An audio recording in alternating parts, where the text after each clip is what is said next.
So good morning dear students, welcome to my YouTube channel.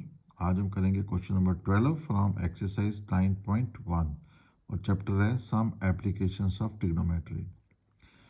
And this question is very important बेटा, this is very important question number 12 जो है।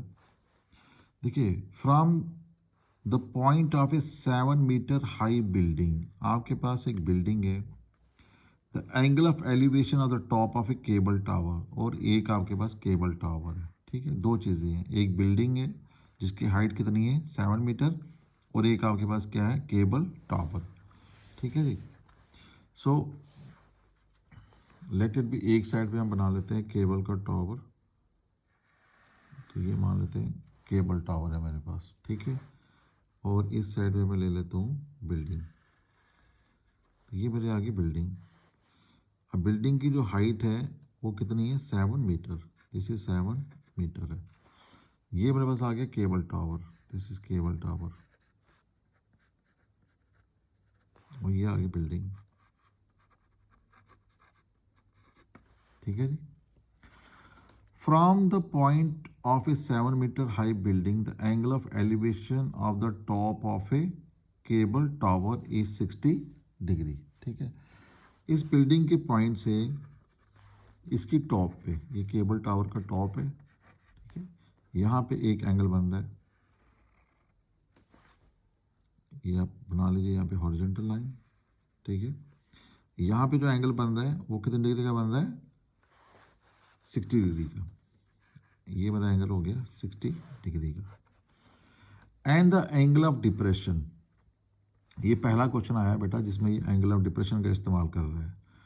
And the angle of depression of its foot, देखो ये cable tower है, इसका ये top है और ये इसका क्या है फुट है। ठीक है, अब यहीं से इसके फुट पे जो एंगल बन रहा है यहाँ पे ऐसे, वो कितना बन रहा है 45 डिग्री का। जब मैंने बेटा बेसिक इसका पढ़ाया था आपको, तो वहाँ मैंने बताया था आपको कि एंगल ऑफ डिप्रेशन क्या होता है और एंगल ऑफ एलिवेशन क्या होता है।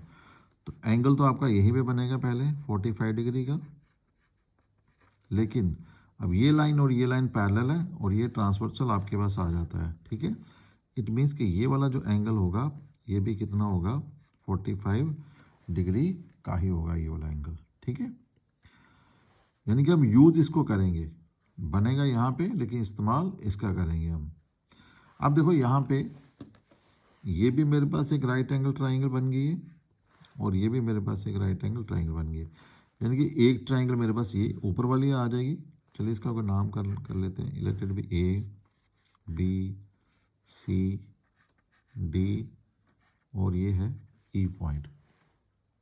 ठीक है, अब देखो ये बन गया आपके पास ऑलमोस्ट रेक्टेंगल टाइप का।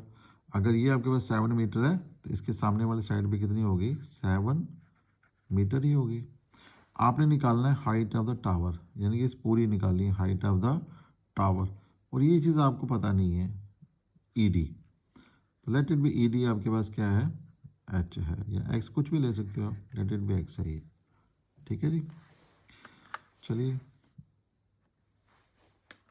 करते हैं स्टार्ट इसको। डायग्राम आपको क्लियर होगी। अब देखिए यहाँ पे A be in the figure, diagram के अंदर जो ए बी है वो किसके बराबर आ जाएगा D C, and which is equal to 7 metre. A B is equal to D C is equal to 7 metre आ गया। अब पहले आप ये ले लो या ये ले लो, इससे कोई फर्क नहीं पड़ता। लेट इट बी, हम ये बड़े ट्राइंगल ले लेते हैं A B C, no in right angle triangle A B C, ये ले ली मैंने ए बी सी। ठीक है, अब देखो यहाँ पे ये परपेंडिकुलर है और ये क्या है बेस है, means A B upon B C, so A B upon B C, तो ये आ गया परपेंडिकुलर और ये आ गया इसका बेस। तो परपेंडिकुलर अपान बेस क्या होता है 10, और एंगल कौन सा बन रहा है 45 डिग्री का। और आपको पता है कि tan 45 कितना होता है, tan 45 इज 1। ठीक है, यहाँ पे हम लगा देंगे, दिस इम्प्लाइज ए बी आपके पास कितना आ गया 7 और बी सी तो आपको पता नहीं है is equal to 1।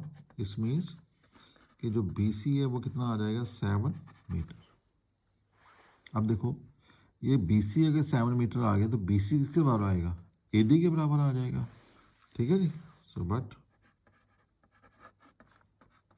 B C is equal to A D, B C is equal to A D.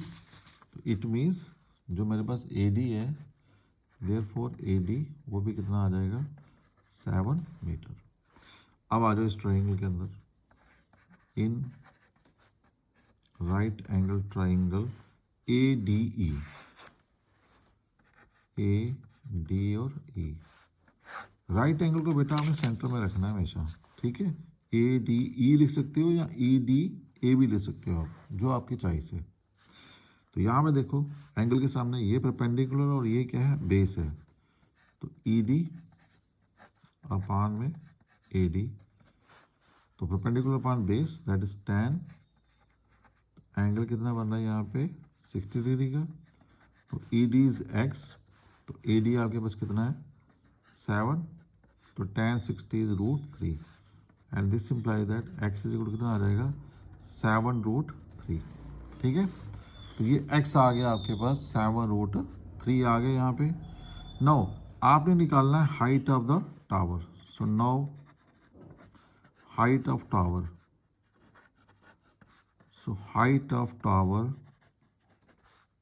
देखो हाइट ऑफ टावर दो पार्ट में डिवाइडेड है, एक आएगा डी सी एक आएगा ई डी, मतलब कि टोटल तो आपके पास ई सी है, तो ये आ जाएगा हाइट ऑफ द टावर हो गया ई सी। तो ई सी किसका बनाएगा एक्स प्लस 7, तो एक्स कितना है आपके पास 7√3 प्लस 7, तो 7 यहाँ पे कॉमन ले लो, तो दैट इज √3 प्लस 1, ठीक है।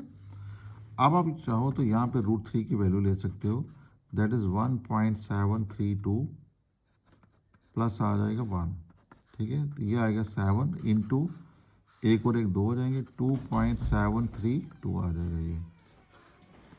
तो अगर आप इसको मल्टीप्लाई करते हो, ठीक है जी, मल्टीप्लाई करने के बाद आपके पास आंसर आ जाता है दिस इज 19.124। सो 19.124 मीटर जो होगा ये आ जाएगा आपके पास height of the cable tower, ठीक है बेटा। So this question is very important and very easy, कोई ज़्यादा मुश्किल नहीं है, बस डायग्राम एक बार समझ जाओ आप कैसे बनाना है इसको। तो hope you like it and if you like it please subscribe my channel.